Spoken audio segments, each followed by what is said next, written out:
Hobbies of Iraq, speaking on raising speed limits on the highways of America. Now, imagine being able to cut your drive to the shore in half. Now, imagine being able to cut your drive to the shore in half legally. Speed limits are part of everybody's everyday lives. We are consistently monitored on the road to help us stay safe and in order. Although, are the speed limits outdated and in need for a change? That's the question. Now, I'm sure everyone here, including me, that has received a speeding ticket can strongly relate to this topic. During the speech, I'll describe how raising the speed limits will help increase safety, flow of traffic, and people getting to their destinations more efficiently.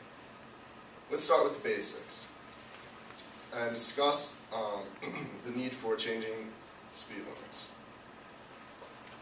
There were 13,414 speeding-related fatalities in 1995 versus 10,591 in 2011.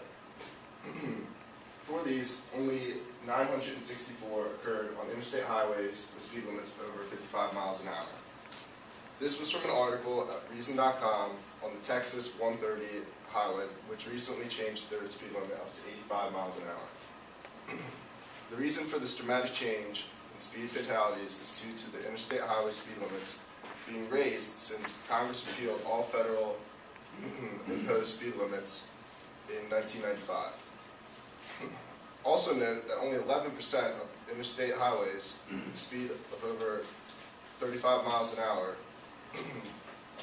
Also note that only 11% occurred on interstate highways that had speeds over 55 miles an hour.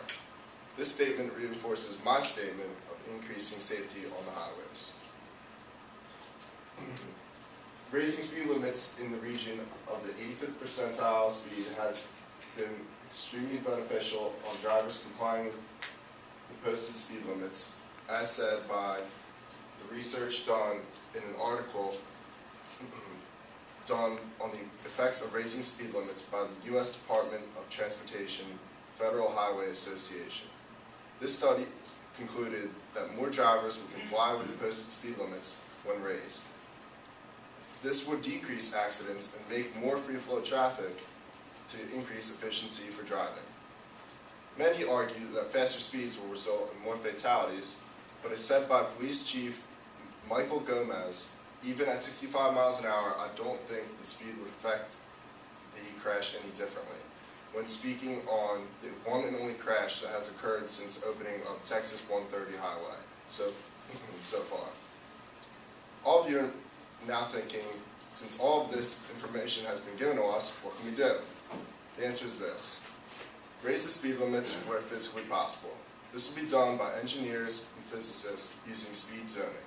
Speed zoning is a process in which roads is based on a process where road geometrics and adjacent development is used. Also, we need to update all highways not fit for these new speed limits and make them more efficient and safe for all drivers. This means widening the roads and making turns more wide. Now, start to picture all the roads that are now updated with these speeds to maximize efficiency. Just imagine cutting 15 to 20 minutes when you're running late to Philadelphia for a concert because your friend forgot her shirt. A shirt. This will have fewer accidents and less headaches, hopefully not literally, and save us some time.